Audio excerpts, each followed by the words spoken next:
كنز معلوماتي على السريع. تخيل كده يا صديقي، في ليلة واحدة راح ضحيتها أقرب الناس للحاكم.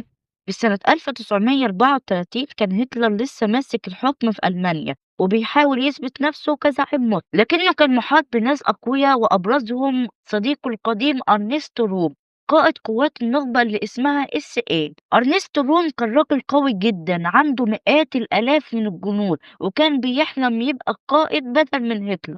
الهمسات دي وصلت لهتلر فقرر يعمل حاجة تخلي الكل يخاف منه للأبد.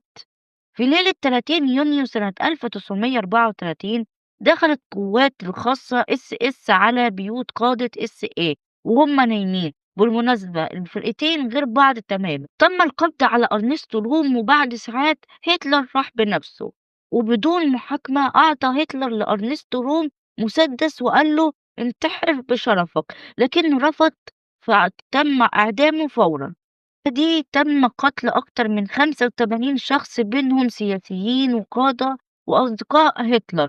العالم وقتها سماها ليلة الخناجر الطويلة، وبعدها بيوم أعلن هتلر نفسه كحاكم مطلق.